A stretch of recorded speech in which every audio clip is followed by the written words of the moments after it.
Sounds good to me. Yeah, perfect. So firstly, thank you for the opportunity and for organising everything. My name is Stephen. I run the creative recruitment teams here at Brookwood. We specialise in CGI, VFX and design roles globally. My team is made up of former industry professionals. So we all come from industry, whether it be architecture, interior design, VFX, gaming, and that's how we move forward. So I won't waste any more time on that. What I will do is go straight into a nice little PowerPoint that my colleague helped put together for me. Let me just share my screen.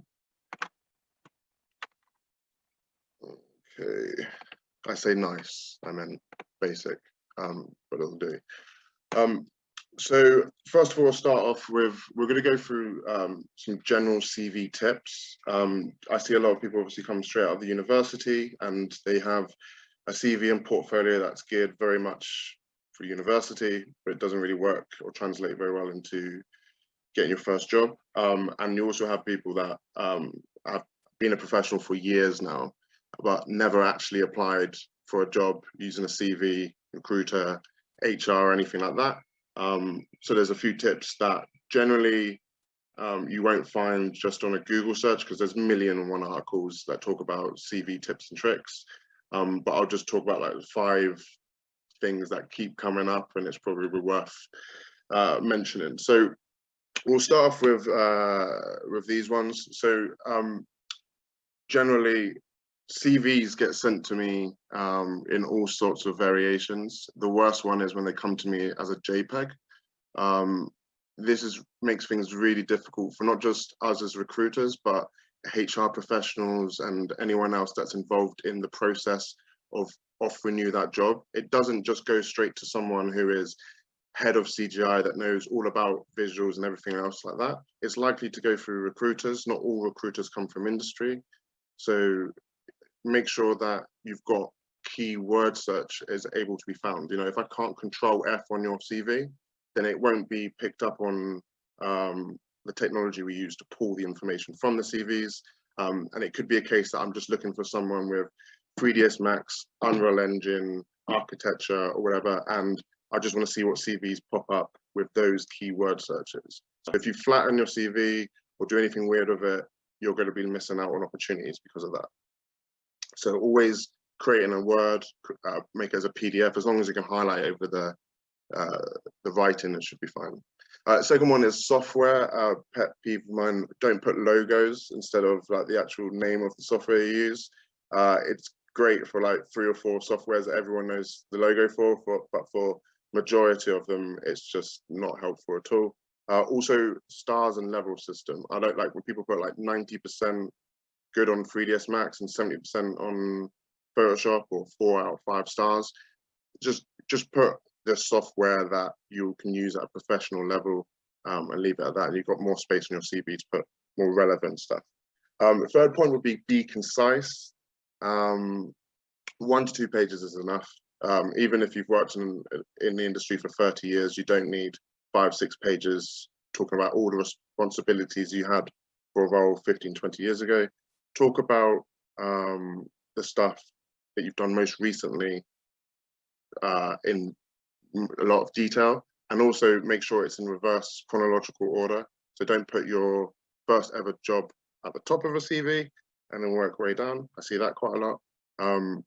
Your most recent role with the most talking about your responsibilities and what you do in detail, making sure you use keywords. So if you're project managing, if you are leading a team, if you're working from concept through to delivery, if you can read architectural plans and stuff, put it in the CV.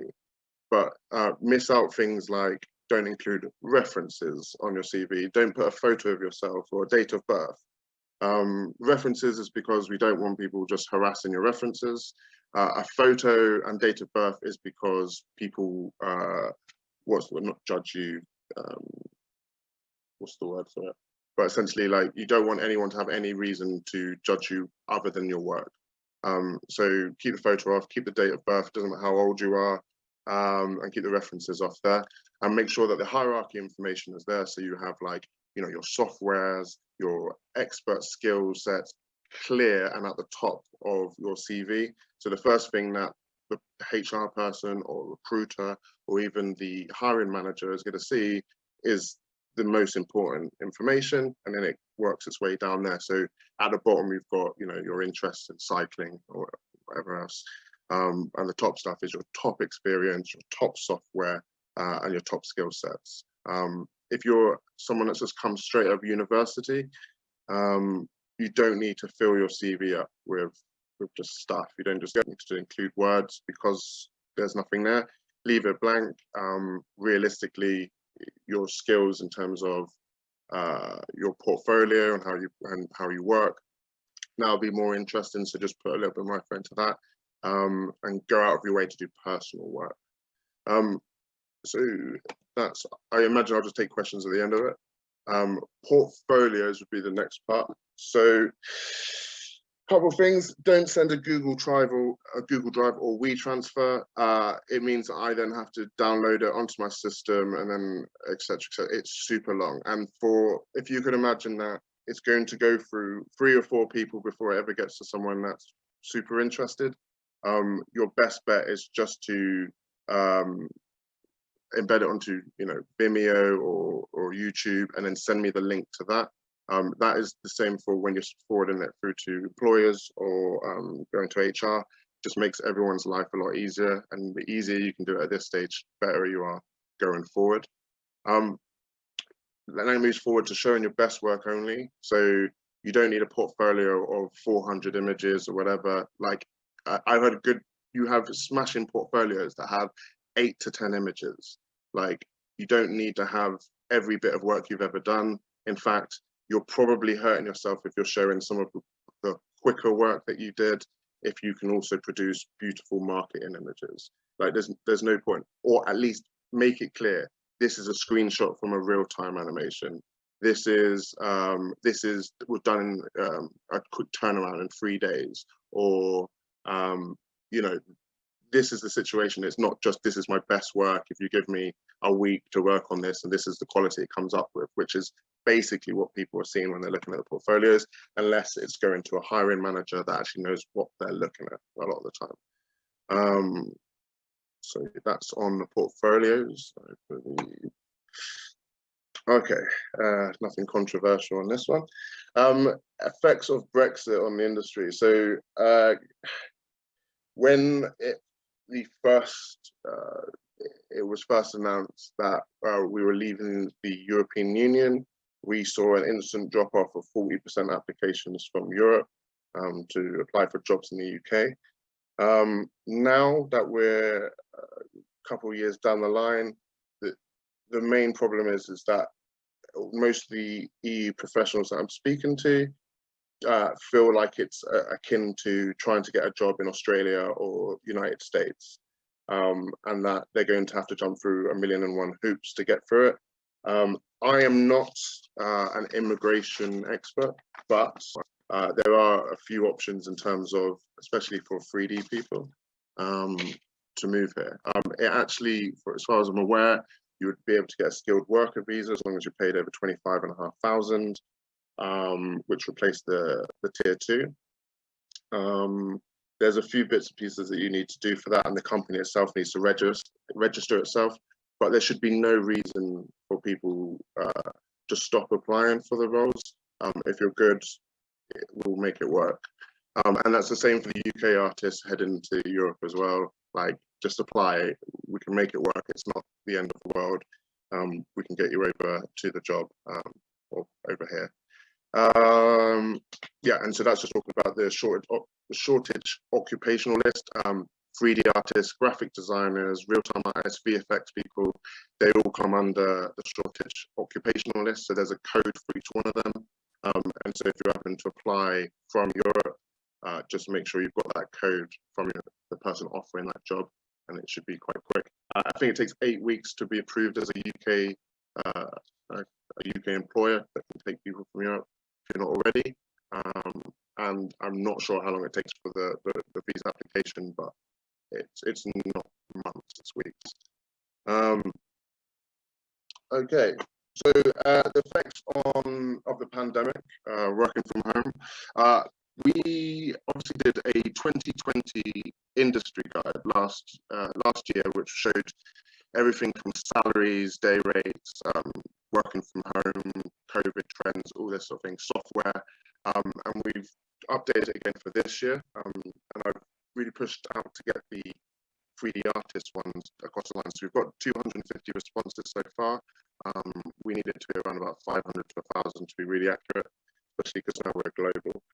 But these are some of the screenshots from this guide and then some of the information from the survey as it stands at the moment. In 2020, when we got the results, we found that 92% of people were working from home due to COVID. And the shocking thing was that 71% would like to continue working from home after the crisis. Now, as time has gone on, that has now, we did a question that said, is working from home going to be a consideration in looking for a new job going forward? And 88% said yes. So I can say with a bit of confidence that going forward, working from home is certainly going to be something that's more prevalent in our industry. I'm not sure, not every industry is going to be able to work from home because a lot of them got site visits, etc., etc. But for 3D artists, it shouldn't be too much of an issue.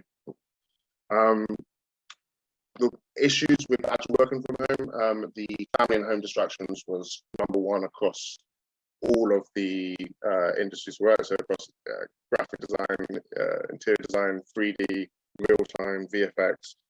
Family and home distractions were the main one, followed by technical issues and communication, swap between the two for all of them, followed by the lack of resources and other.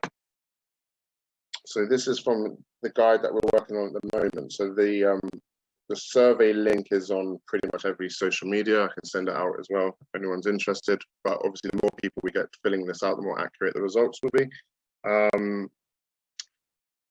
Are you working from home at the moment? Obviously, majority of people are still working from home because the lockdown hasn't really ended. And majority of people working from home 5 days a week.